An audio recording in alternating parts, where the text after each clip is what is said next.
In this tutorial, you're going to learn everything you need to know to start programming in Python. This video will cover the fundamentals needed to get started on your journey to become a Python developer, whether that's if you want to dive into web development, data scientists, or even machine learning, kind of diving into the AI world. Companies from all over are relying on Python, and recently Python has become the #1 programming language on GitHub. So this is the absolute best time to learn the Python programming language. If you're new to the channel, I'm Eric Roby, a software engineer with over a decade of experience and the author of several coding courses that has helped more than 100,000 active students worldwide. Now let's go ahead and start with step 1, which is going through how to download Python on your machine. Now, the newest version of Python is Python 3, and there's a couple different subversions inside Python 3. So let's go ahead and go to python.org. Let's head over to the Downloads tab, and right here we can see Download for Mac OS. So it automatically has detected that I'm on a Mac, and it's saying, hey, let's download Python 3.11.2 for your Mac. So now I'm going to go ahead and click this. If you're on a Windows, you might be getting a Windows download. Go ahead and click the Windows download then. Now when you click this, it's just going to download Python on your machine. I'm going to open this up, and it brings up the Python installer. So this package will install Python 3.11.2 on our Mac. If you're on a Windows machine, you need to check this box saying to add Python as an environmental variable. If you don't do this, it'll kind of mess up. So make sure you check this box if you're on a Windows. And we just need to go ahead and say continue. It's giving us a README. We can just say continue here. It's talking about the license and the software. We can say continue, I agree, and install. And then after that, it's probably going to ask you to do a password to make sure that you're allowing this software to be installed on your Mac. All right, and now the installation is in progress. We are currently installing Python on your MacBook, and this will take a little bit, but usually it's pretty quick overall.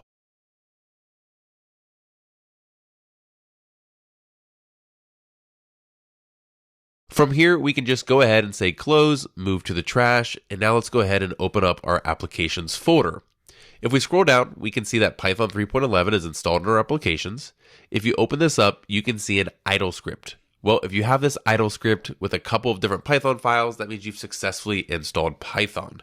Now, on a Windows, you might have to do something different, but we'll just continue on here. If you made sure you checked that box and you installed it following these directions, it'll be working, so we can continue on. Now, the next thing that we need to do is install an IDE or like a code editor. For this tutorial, we're going to be using Visual Studio Code, which is an awesome IDE. Now, I usually recommend either Visual Studio Code or PyCharm. In my top selling courses, I usually use PyCharm, but for this video, I think Visual Studio Code is probably the best option. So what we can do now is just click download, go through the installation process, and get Visual Studio installed. Now, once Visual Studio is installed, and you open it, it's going to bring you to an empty screen. Over here is an explorer, and then we have a search, and this is pretty much everything we have. So the first thing I want to do is just open up my directory or folder that I created for this course. If you haven't done that yet, go ahead and make a folder like on your desktop and then open it here. And then I have my YouTube empty folder, and I'm just going to say open. You're going to get all of this stuff pop up, but we can just close that. And now we have an empty directory. Now, what we're going to need to do is click these 3 dots and click extensions. We're going to need to install a couple extensions to get your Visual Studio Code ready for Python. Now, I already have these installed, but go ahead and type in Pylance, Python, and Python Debugger. So if we went over here and you type that in, it's going to pop up. You can just open that up, click install, and then make sure it's enabled. So it's going to be Pylance, Python, and Python Debugger. Now, another thing that I use is this iSort. This helps with just organizing your files in Python, but that's also a nice one to use. All my other are for like Docker and HTML and CSS and things like that, but these Python ones are by far what you need to get it started with Python in your Visual Studio Code. After you install those extensions and you turn them on, we can create our first our first file. A lot of times in Python, it's called a main.py file. And from here, we can proceed with learning Python. All right, so now that we have VS Code running, we could run our first script by just saying print hello world. Now, how we're going to run this is if you see this arrow right here that says play, click the drop down and click run current file in an interactive window. I think this is the best way to kind of learn Python because what it's going to do, it's going to open up this interactive window where it literally shows you that you ran this command and we got this as the response. A lot of other tutorials are going to show you how to get it like popping up in the terminal, and all you have to do for that is just run the file and it's going to pop up in your terminal, but there's going to be a whole bunch of other words kind of blocking what we're learning. This makes it simple. You might have to download an extension, might pop up with something like, hey, you need to download this. Just click install and we'll be able to follow along from there. All right, and we can pass anything we want in here. So what we're doing here is we're saying print. Print just means print to the terminal. So we're just printing here, hello world. If we change this to really anything we want and we save and we run it, it's going to now say Eric because we reran this command in Eric's. This is the old command. This is the new one. Now, this is called a string because it has double quotation marks. But what we can also do is just assign a quick variable, and I'll go more in depth in all of this. But really what we can do is say name equals Eric. And now if we grab name and we just place it inside this print, and I'm actually going to change it to Eric space R just so it's different, and we click run, we can see it's going to print Eric R. And that's just simply saying this thing of name is going to be equal to this Eric R, and then we're just printing it right here. So pretty easy stuff to get started. Now, so far, we've only done print statements with like this name Eric and this string of double quotation marks. But the next thing that we're going to do is go over numbers, and then we're going to go into strings. So let's start by just removing this where it says name equals Eric R, and we're going to get a yellow line under name because name does not exist. We just deleted the variable of name. But let's go ahead and just place a number inside. As you can see, there are no double quotation marks. The double quotation marks like this, Eric with double quotation marks, means it's going to print a string, which means characters. It's going to be some type of text, while a 2 in here is going to be an integer, which means it's going to be a number. So if we go ahead and run it here, we can see that we just get 2 printed. Since it's an integer, you can use mathematical equations to change the value. So we can say 2 plus 2. We want to print the addition function of 2 plus 2. If we run this, we can see that we get 4. You can also do subtractions. We can say 8 minus 5. If we click run, we are going to get 3. If we want to do multiplication, we can say 3 times 3, and the asterisk stands for times. So we can say 3 times 3, or multiplication, which equals 9. And then we can also do division by 10 divided by 2, and that's going to equal 5. Now you might be wondering, well, why does this say 5.0 and this says 9? Well, 9 is an integer, while 5 is an integer, but if there's a decimal involved, that means it's going to be something called a float. And a floating point number is a decimal, so it could be like 5.2. However, a division mathematical equation will always return a. It doesn't really matter that much as integers and floats are pretty much treated the same. So now that we have that, we can do something new. And what we can do is create our first like Python script that does something. And we're going to calculate the area. So we want to calculate the area. And when you put a pound, that means this is a comment which will not be executed by code. So for example, if you did this now and we ran the application, nothing would happen because we have it all commented out. So what we can do here is if we want to calculate the area, we would know that the equation is a something times a something. It's width times length. So if the width is 10 and we want to say times the length of 5, that will be 50, right? So the area of like this item of width and length equals 50. Well, what we can do is what we just learned with variables. So we can say width equals 10, length equals 5, and now instead of doing 10 times 5, we can say width times length. And now if we run this, we are also going to get 50 because our width is now equal to 10, our length is now equal to 5, and we are printing our width times length. Now we can change the value of this pretty much automatically. We can change the value of this by assigning different values underneath. So right now, width is equal to 10. If right underneath I said width equals 7, well, this width will override this value. So width is one variable where it's equal to 10. Now it's equal to 7 and length is 5. So it's going to be 7 times 5. So we can get 35. If we want to add 7 to the end of the width, we want to say width equals whatever width is currently plus 7. So we are assigning it to 10, which is the current value of width, plus 7. So now it's going to be 17 times 5. All right, so now let's go ahead and do your first challenge. For the first challenge on this Python journey, we need to create a variable called bank account. We then want to create 3 more items. You can name them whatever you would like. And then we want to assign them prices. Subtract each price from the bank account variable that you just created. And then finally, print the bank account. You can pause the video, try it yourself, and then resume the video where we will go over the solution. Let's say bank amount equals 100.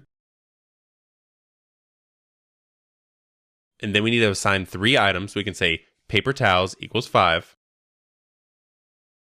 water equals 3, and a video game equals 50.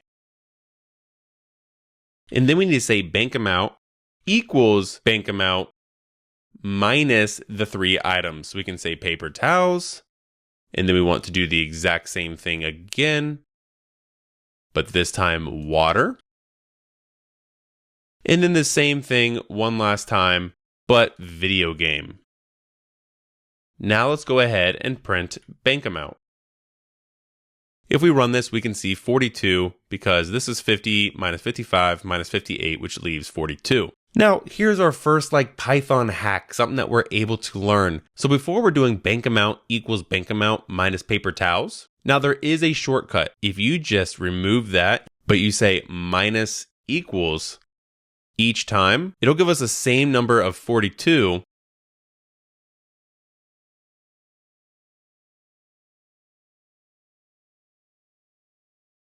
Now, if you remove this equals and you say bank amount minus equals paper towels, that will give us the same exact number of 42. And this just means that we are subtracting paper towels from the bank amount. Now, make sure it's not just a normal minus sign, but it's minus equal.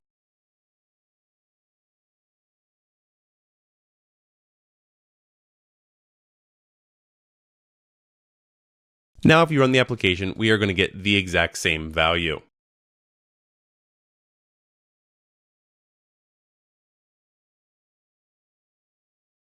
All right, now we're going to learn about strings. So we started off this by saying print hello world, right? And if we ran this application, we would get hello world printed to us. Well, if we go ahead and we do this again and we say print hello world 2,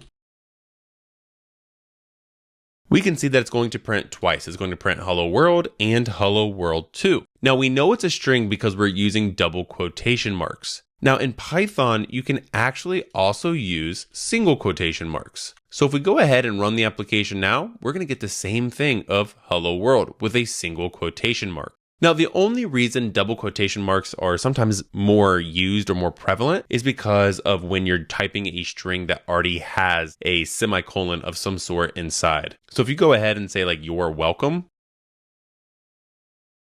and you try and run the application, it's going to break. And that's because the string actually cuts off right here.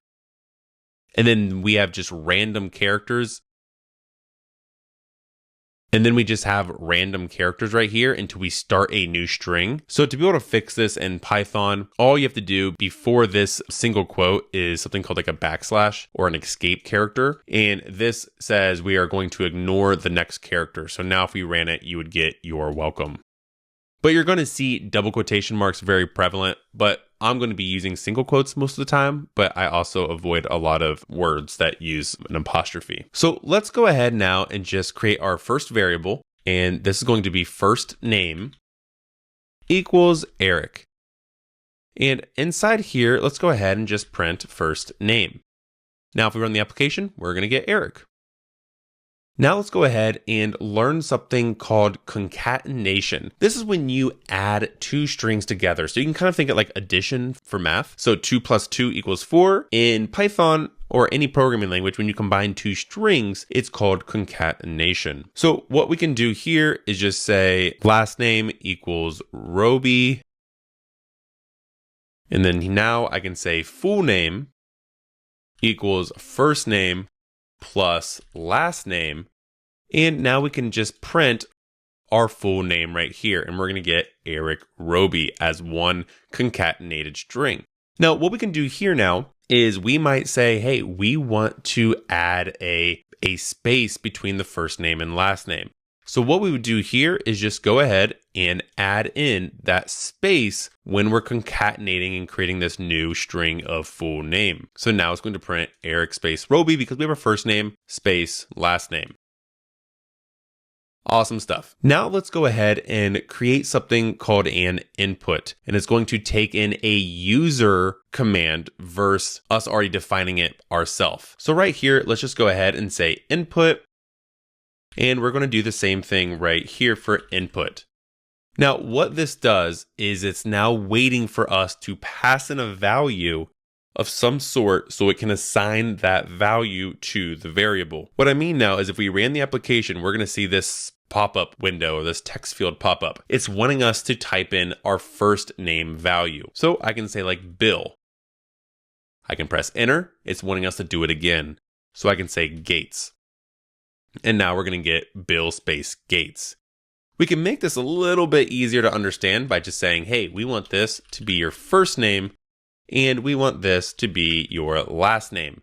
So now when we run the application, it's going to tell us that first name and last name. So if we do this now, it's going to say first name and I can say Steve and then it's going to say last name and we can say Jobs. And now it's going to print Steve Jobs because we concatenate it into a first name space last name. Now, this first name, last name setup we have isn't really the best that we can do. We can actually make this a little bit better because if this was like a really long string, we'd have to be inputting spaces and everything and making sure that we have the plus signs in the right spot, and it can get pretty confusing. So Python has a handy function called a format string or an F string. Now, an F string works like this. There is no plus signs, so we have to write it how we would expect it to be. So first name, space, last name. We wrap it in double quotation marks. And if we ran this right now, it's not going to grab our variables of first name, last name. It's literally going to print first name, last name, because we have strings right here, not our variables. So if we ran this, it's asking for our input. So we can say Eric Roby if we run this, but it's still going to say first name, last name, because we're just passing in the string values, not the variables. Now, what we can do is on the outside of this double quotation mark, we can add an F, which stands for format. And then we can surround our variables with brackets. If you do this now, and we say, hey, we want to format the string brackets, which says we don't actually want to pass in the string of first name. We want to pass in the value of the variable. And the same thing for last name. If we ran this now and we say focus right, we're now going to get focus right because we formatted the full string, concatenate it into a new string using our format F string in Python. Now, one thing that we really need to know is you can kind of think of two main different type of variable types. There's strings, which we went over, and then there's like integers / floats, or an easier way to think of it is a number. So there's numbers and strings. Now we're going to get to like Booleans and all this stuff later on, but really when it comes to like two things that are like somewhat similar, it's numbers and strings. Now, why I say this is, let's say we just remove this and we just want to create some kind of an addition program, right? So we could say first number equals 5 and second number equals 3. If we go ahead and say first number plus second number and we run this, we should get 8, right? Because we're doing addition here. However, if these are strings, instead of doing addition, it's going to do concatenation, right? Because they're now strings. So if we ran this, it's going to print 53 as a string because we are concatenating them. Now, why I'm showing you this is very, very important. When we run the input, it's always going to expect a string. So if we do this right here, and we say this is going to be the first number, and right here is going to be the second number, and we run the application, and we say we want to pass in 1 and a 5, it's going to print 15 instead of 6. So what we need to do is something called type conversion. And I will type this right here. So type conversion. This is how you transform an integer into a string or a string into an integer. And you can do this by saying whatever it is. So it's going to be int or string. We want to wrap this first name into an int. So without doing it into the print statement, we could say answer equals, as a new variable, we want to say we want int plus an int. Now, we can pass in any value we want, but it's going to convert that int. We're going to convert that, whatever it is, a string into an integer. So what we can do here is just say, hey, we want to convert the string of first number, and we want to convert the string of second number to now get an integer. So if we ran this now, it's going to ask us for two numbers, so 7 and 6. And it's still printing 76 because we're passing in the strings right here. But this only happens one time. So instead of concatenating it right here, we want to pass an answer. So now if we did this again, 7 plus 6, we're going to get 13 because we did type conversion and changed the strings into integers. So now that we know about type conversions, let's go over some handy string methods. So let's say we have a variable message that's equal to welcome to Python. I'm actually going to make this a lowercase w, but the P is going to be uppercase. If we print this now, we're going to get welcome to Python, exactly how it looks. But now it comes with some handy functionality that just allows us to be able to do things easier. If we say message, period, and we say upper with parentheses at the end. Now these parentheses mean this is a function and we're not passing anything in. And we'll get there in a little bit, but just know it's dot upper. If we run this, we're going to get welcome to Python in all capital letters. The opposite of upper is lower. Welcome to Python. We could say dot capitalize, which is going to capitalize only the first letter. So welcome to Python. But we can see that it made the other P lowercase. We could say, hey, let's count the number of O's in welcome to Python. So you can see that we're using our count with our parentheses, and then we're passing in O as a string or character. And now if we run it, we're going to get 3 because the string has 1, 2, 3 O's in it. We could say, does this string ends with a O? If we do that, we get false. If we add in an exclamation mark, we're going to get true. And then we can also say, hey, is this string a digit? If we run this, it's going to say false. But if we said 576, we're going to get true because it does some type of type conversion behind the scenes to see if it is an integer. All right, now it's time for the second challenge. We need to create 3 different item variables you would like for your birthday. So you can think of like 3 different items that you just kind of want maybe in the future. We are then going to concatenate the items to print a statement in Python. Now, one thing, we want to make sure that we're utilizing the F string. So at the end, what we're going to print is going to look like, for my birthday, I want a guitar, keyboard, and microphone. And guitar, keyboard, and microphone are the 3 items that you created first. And then we're going to concatenate them into this print statement. Item 1 is going to be guitar. Item 2 is going to be keyboard. And item 3 is going to be a microphone. And now we need to concatenate it all into a print statement. So we need to format the string and say, for my birthday,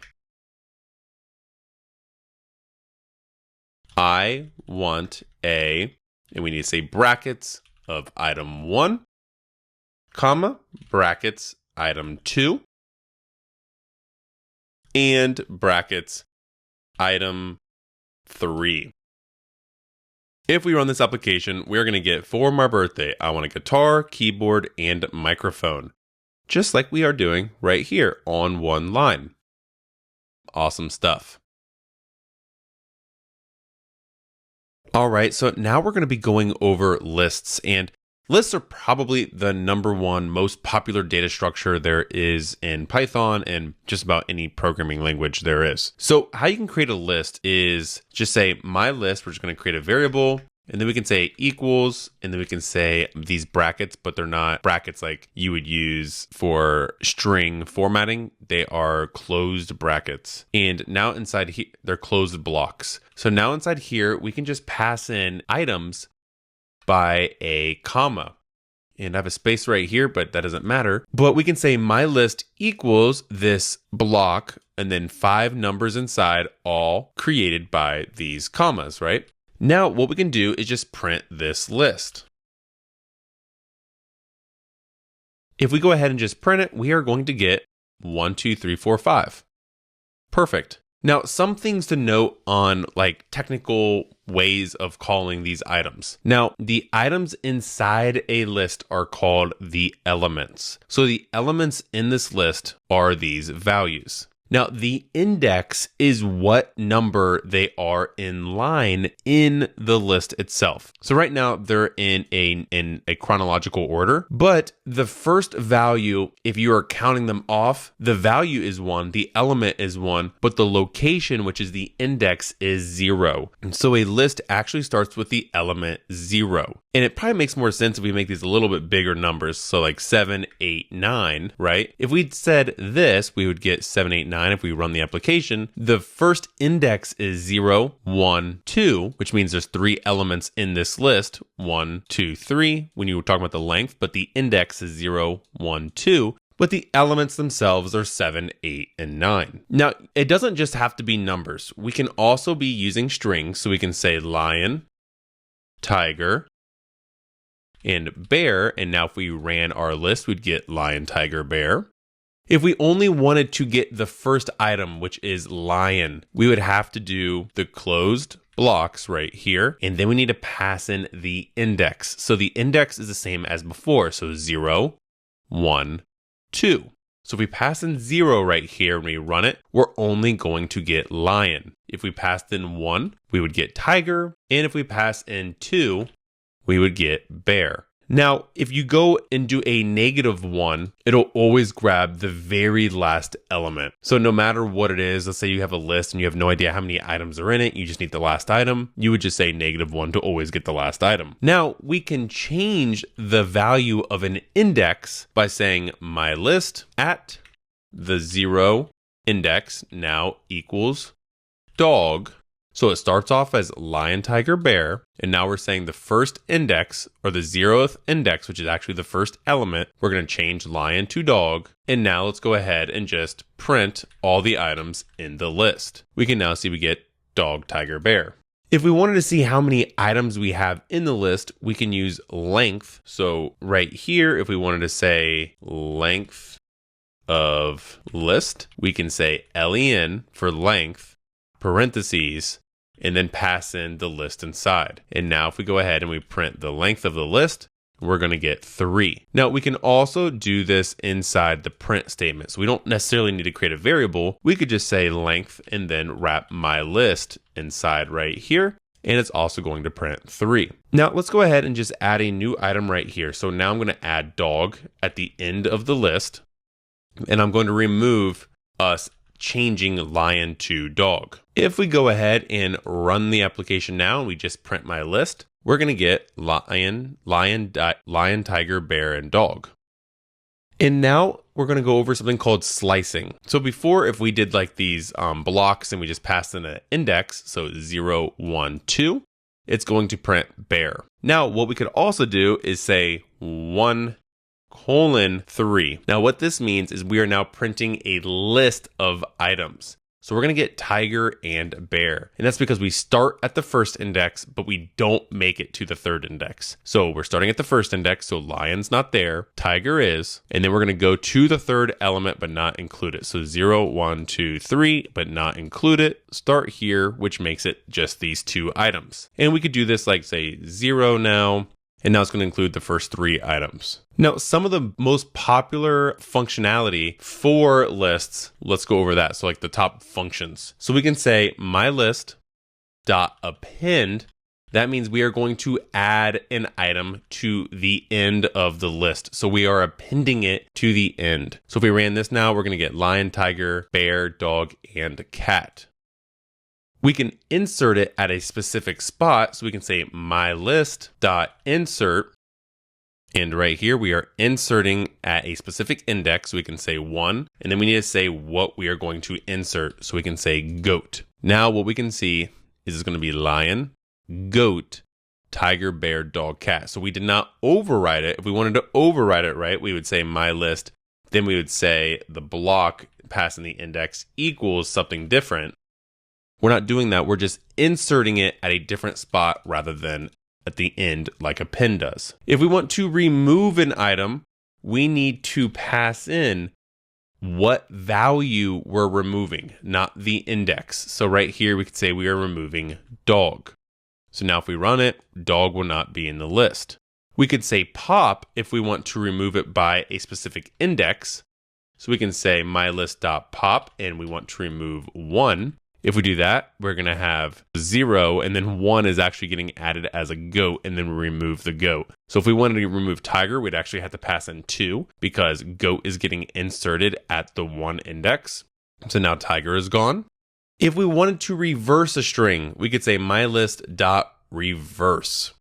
And if we run this application, it's going to reverse it based on what's left. So right here, we can say it's cat, bear, goat, lion. Now it's cat, bear, goat, lion, but the other way, we reversed the string. And then we can also say dot sort. So instead of that, we can say mylist dot sort.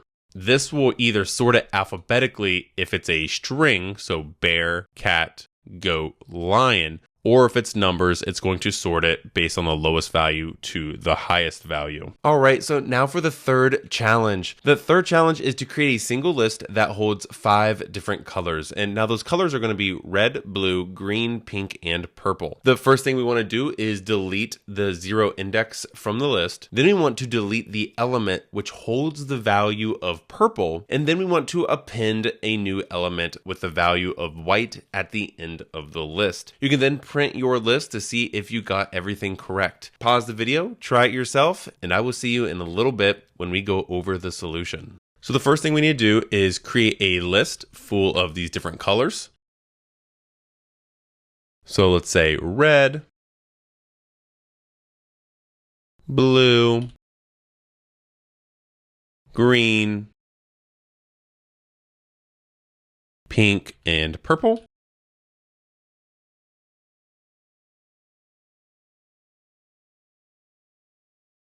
We want to delete at the 0 index, which means we have to pop. So we can say colors dot pop at the 0 index. We then need to delete the element with the color that's purple. So we can say colors dot remove purple. And we want to add the color white at the end. So what we're going to say is colors dot append, and we are going to be adding white. Now, if we go ahead and we print colors and we run the application, we are going to get blue, green, pink, and white, which is the correct answer.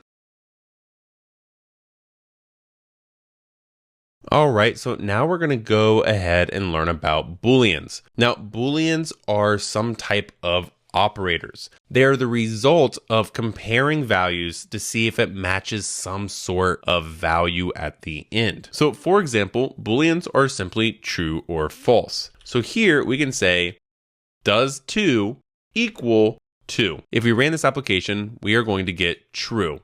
Now, the way to validate if this item is possibly comparable to something else, which is also known as comparison operator, you would use 2 equal signs. So we are saying, does 2 equal 2? not assigning the value. So assigning is when you say like x equals 10 and now x is equal to 10. What we're doing is checking. So instead of saying like x equals 10, we would say x equals 10. And that would be, hey, does x equal 10? Yes or no. So if we said like, does 2 equal 4? We're going to get false. Now we can say 2 is not 4, which is true. So an equal sign is saying, does it equal? While an exclamation equal sign means the opposite of is equal. So we're saying, does 2 not equal 4? Yes, that's true. 2 does not equal 4. Is 2 greater than 4? No. Is 2 less than 4? Yes. Is 2 greater than or equal to 4? No. But is 4 greater than or equal to 4? Yes. Is 6 greater than or equal to 4? Yes.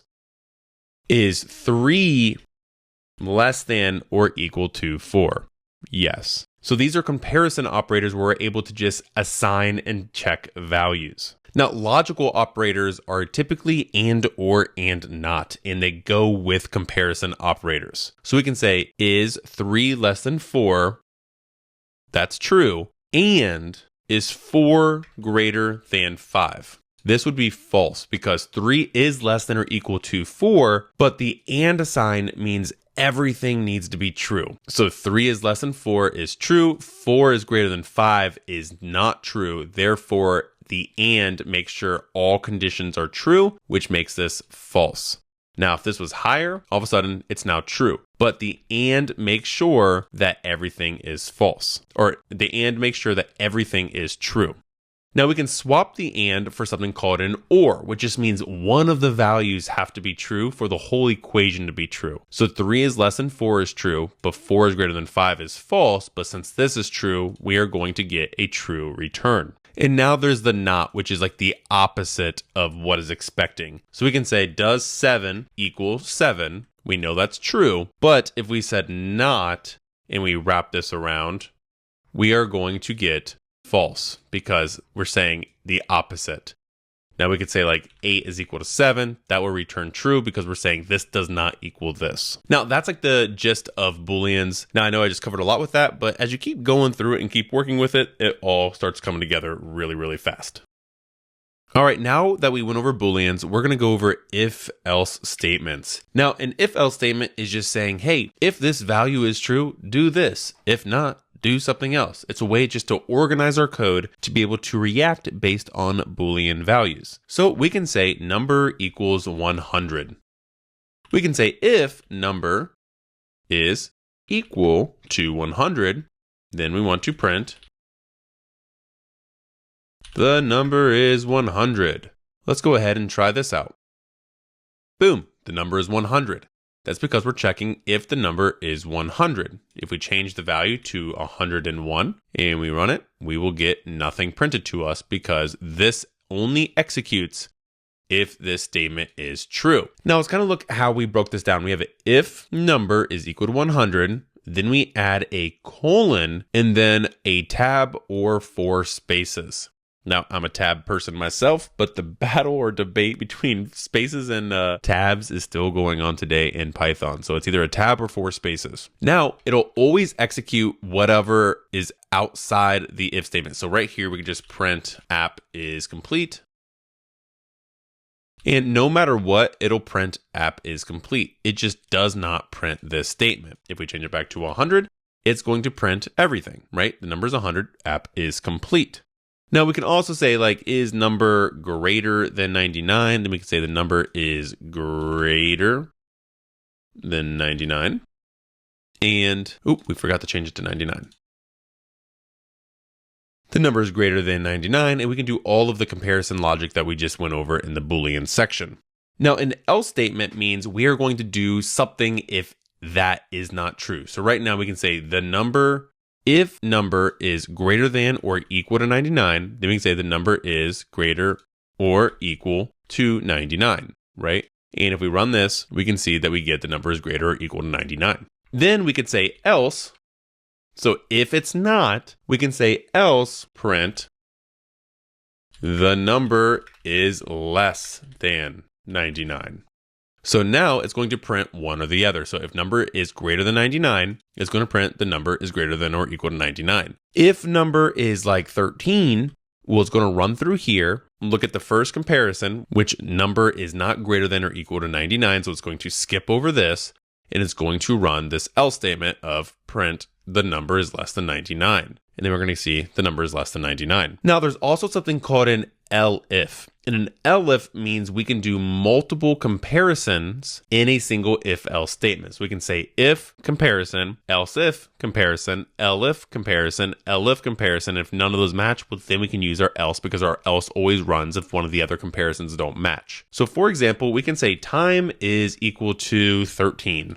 Right? And think of time as like 24 hours. So this is like over 24 hours. So we can say if time is less than 15, print good morning.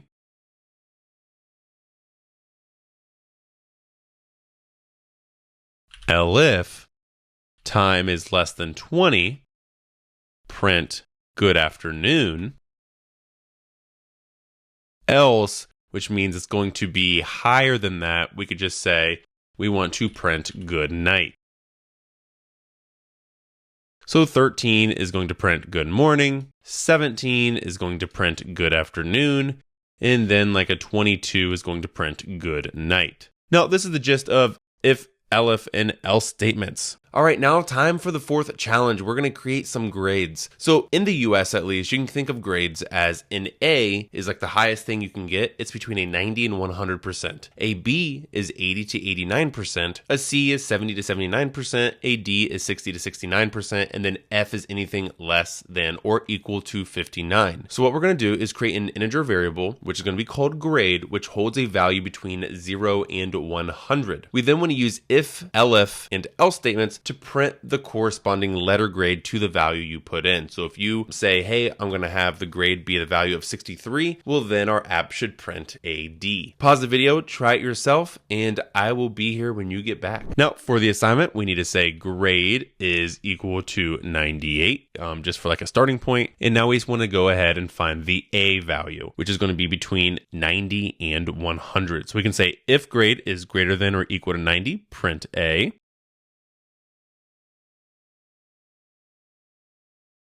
Elif grade is greater than or equal to 80 and grade is less than 90, print B.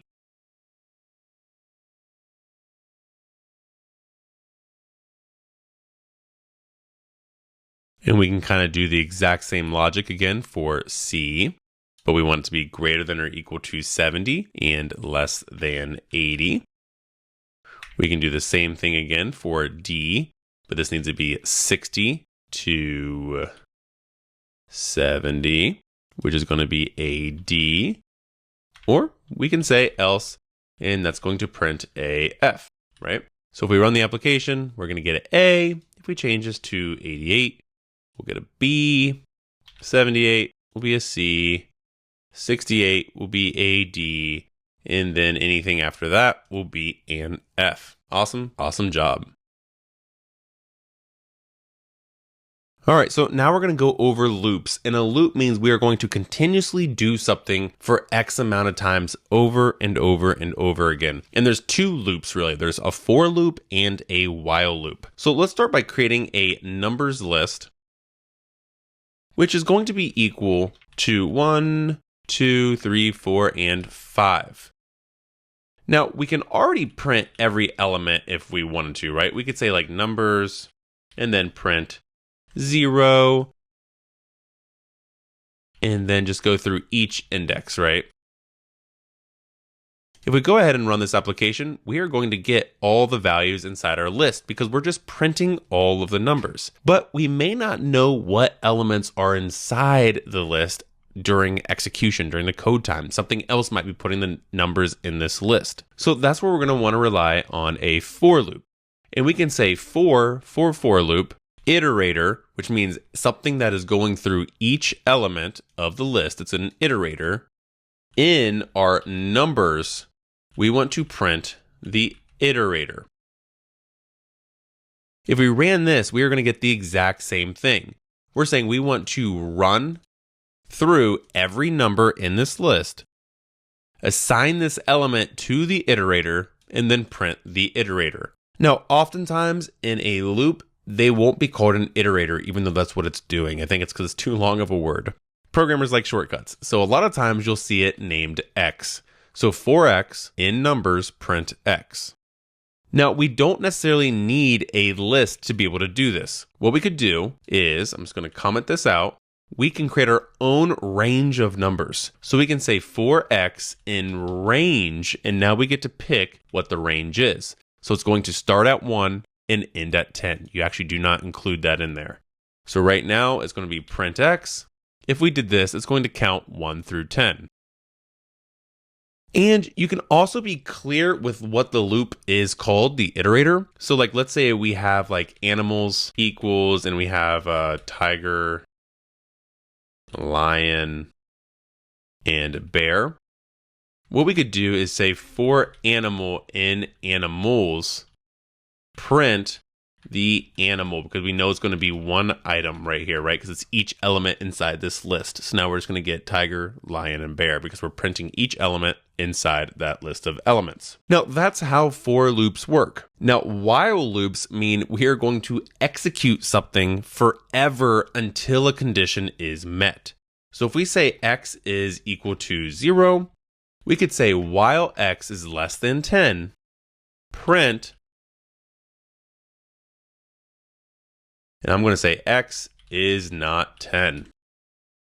Now, if you ran this right now, which I'm not going to do, this application would run forever and ever and ever, nonstop, every half a millisecond for the rest of your life until your computer shut down. And that's because we are not ever, fulfilling this. It's always going to be running because X is always less than 10. So what we're going to do here is X plus equals 1. So each time X is getting one number bigger, so eventually it'll hit 10. So right here we can say 0 is not 10, 1 is not 10, boom, boom, boom, boom, boom, and then it doesn't print 10 is not 10. It just stops the application. So for a while loop, it's always going to run until something is telling it to stop. Now we're going to go over tuples and sets. Now, tuples and sets, we're going to kind of go through pretty quickly because they're very similar to lists in a lot of different ways, but they're also completely different in other ways. But once you kind of learn lists, I think tuples and sets are pretty easy to learn. Now, a tuple, you can kind of think of a list that is immutable. So you know how we could do append and remove and all that kind of stuff in a list? You can't do that in a tuple. So we can say my tuple equals, but instead of a block, we have to use parentheses. And we could say like 1, 2, 3, 4, 5. Now, if we go ahead and we just say print my tuple and we run the application, we're going to get the items. Now, we can specify which item we want to do inside a tuple by using the blocks, just like we do for a list. But what we can't do is ever change anything in here. So we can't say append, remove, anything like that because tuples are immutable. So this is pretty much it. It's for you to be able to have a list of items that you can never change. Now a set, you can kind of think as a list too, but it can't contain duplicates is the main thing. And it's technically unordered, but the biggest thing and one of the main reasons you use sets is because it can't have duplicates. So if we said my set equals, and now a list was brackets, right? A tuple was parentheses. A set is brackets. So here we could say like 1, 2, 3, 4, 5. If we go ahead and print my set and we ran the application, we're going to get 1, 2, 3, 4, 5. If we add a whole bunch of 5s and 3s and 2s at the end, we're still only getting 1, 2, 3, 4, 5. And that's because these are duplicate values of what we already have ahead of here. It can only contain non-duplicates. So if we add a 6 at the end, it's going to be added. And a set, you can append items and remove items. So we can say like set dot append, or it's actually dot add here. And we can add in 7, and boom, now 7 is going to be added because it's never existed yet. And then we can say my set dot remove 3, And now we can see that 3 was removed. It's not the index because it's technically unordered. Even though it's printing in order, it's technically not ordered. So it has to find the value. Now, a really good example to why you would use a set is, let's say you have like a crazy unorganized list, right? So this is going to be like a list, and now it's called my list. If we printed my list right here, we would get all of these duplicates. Now, oftentimes you'll see a set like used like this, equals set, and then you just wrap my list inside. This creates a new set based on this list value. So now if you print my set, it's going to remove all the duplicates in case you had like some kind of wild list with a bunch of duplicates and you don't need any duplicates. All right, and that's how tuples and sets work in Python. Now, we can create a function by saying def, which means define, and we're defining my first function. And then we have something called parameters, and we don't have any parameters in here, so we can just say left and right parentheses, colon, and now we can print whatever we want. So we can say print inside my first function. And if we go ahead and we run this, nothing will happen because we have this function, but we have nothing calling the function. So how to call a function is you literally just call your function. So now we're going to have this function, and then underneath we have my first function that we call, which will run this function. So now we can see we get inside my function. Now we can pass things inside the function. So what if we said like, hello, my name is, and then we just want to pass in a first name right here. Well, first name does not yet exist. So inside my first function, we need to pass in a variable of first name. Now this being passed in is called a parameter. So now when we call our function, we can pass in anything we want. So we can say Eric, and now Eric is going to be assigned to first name, and then we print first name. So now we're going to say, hello, my name is Eric. We can add 2, so we can say comma last name, and then add last name right here. And now if we say we are passing in 2 things, so I'm going to say we are going to be passing in Steve Jobs, and we run this, we're going to get, hello, my name is Steve Jobs. And that's because my first function takes in 2 parameters, first name and last name, and it's going to be in that exact order, Steve Jobs, and then we print it. And Steve automatically gets assigned to first name, and Jobs automatically gets assigned to last name. Now, what if we have like a bunch of data that we just do not, it's unstructured. It might be from some kind of like IoT application or something crazy. So we might have just like a bunch of just random numbers, and we don't know how much data is going to get passed into our function. Well, we could say data, right? And then we can say that we can just go ahead and just print the data. Just like this. And if we run this, we can see that there's an error, and that's because we're actually passing in not a list, but a bunch of different parameters. Well, we could be like, well, we don't know how many parameters are going to get passed in. If you do that and you press star, it just accepts everything, and then we just print it all. So it's just going to accept all of the data no matter what as a tuple, and then we can just print it. So this is actually getting passed in as a single tuple, and then we can print the tuple and deal with the tuple. Now, there's also a way for us to be able to pass in default values. So for example, we could change this name to anything we want. So we can say print country. That's like the function name. And now we want to call print country. And inside here, we want to say we want to print the country, and then we just want to print the country. So the first one, we could say US. If we ran this, we're going to get US. We could do this again, and this time print India. And now we're going to get US and India. And maybe for the last one, we can say Canada. And now we get US, India, Canada. However, if we printed this country and we didn't pass any parameters inside, it's going to get an error. So to fix this, we can just use a default value, which is somewhere on Earth. So this means we are setting the value to country until we're setting this value to country unless we override it. So now it's going to be US, India, Canada, somewhere on Earth. Now, a good, reason to do a function is if you want some kind of operation to happen, or you're going to be using this operation often and you want to follow dry, which is don't repeat yourself, and you just want this to kind of work everywhere, and functions are used everywhere in Python. But let's go ahead and create like one that calculates the area of like a square. So we need like length and width. So we can say def calculate area is going to be the name, where we pass in width and length, and we are going to return width times length. Well, this return one is, and we are going to print width times length, right?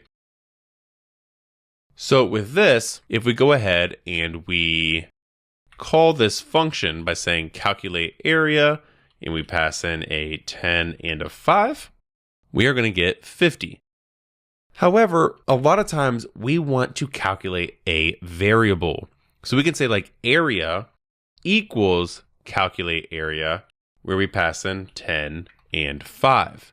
And then we want to print the value of area. Well, if we run this, it's going to fail because we should just be printing this, but it's telling us that it needs a value from this. So how we can do this is, instead of saying print, we can say return the value that happens from this function.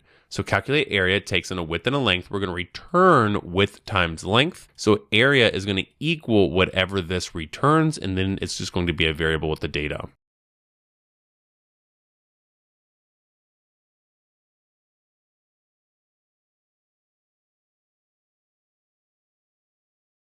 Oh, whoops, this needs to be print. What the heck? I was so confused right there. All right, returns 50. All right, so that's exactly how we can do this in Python. So we can return or print just a function like this. All right, and now what we're going to go over is something called a dictionary, which is key value pairs. So let's start by saying user dictionary equals, and here we need a key value pair. So we can say the key is username, and then the value is going to be coding with Roby. This is a proper dictionary because we have a key, which is username, and a value, which is coding with Roby. And if we run this, we just get the key value pair. We can add to this, so we can say comma, and now we can add a new key value pair like name Eric. And now if we run it, we're going to get username coding with Roby and name is Eric, because we now have two keys and two values in our user dictionary. Inside our user dictionary, we can say, hey, we want to print the value from username, which is going to be coding with Roby because this is a key. So we're saying we want to print the key's value. We can add a new item to our dictionary by saying user dictionary and then just adding the key right here. So we could say like language equals English. And now if we run it, we can see username is coding with Roby, name is Eric, and language is English. If we want to just clear a dictionary, we can say .clear. If we run that now, our user dictionary is going to be completely empty. And we can remove a key value pair by doing pop. So we can say like, hey, we want to pop the name. So now it's just going to be coding with Roby is the username because we got rid of the key value pair of name and Eric. So let's go back to just how it is. We can loop through a user dictionary. I'm going to add one more item right here. So I'm going to add that language is English back in here just so we have some more data. And now what we can do is say for X in our user dictionary, we want to print X. If we do this, we get the keys. So we have username, name, and language, but not the values. If we want to get the values, we have to say for X and Y in our user dictionaries .items. And now we can print X and Y. So X is going to be the key and Y is going to be the value. And we can check if a value exists. So we can say if name is in our user dictionary, well, then we can say print name is a valid key, right? So if we do that, it's going to say name is a valid key because we print it. If we said names, it won't work because it's actually called name, not names. And lastly, we can create a nested dictionary. So we could say family equals a new dictionary. And now inside here, we could say child 1 is going to be a key value pair of first name, Elijah, and we can create a new age is 1. And then we could just say comma and do the same thing, child 2, where first name is now Nora, age is 4. And now we can print this dictionary of family where we have a nested dictionary of family, which has 2 key value pairs. So this family's key is child 1 and child 2 with the value of this. And then we have a nested dictionary inside. All right, so dictionaries are also extremely important to use. So we've covered most of what you need to be successful at Python, and I will see you in the next video.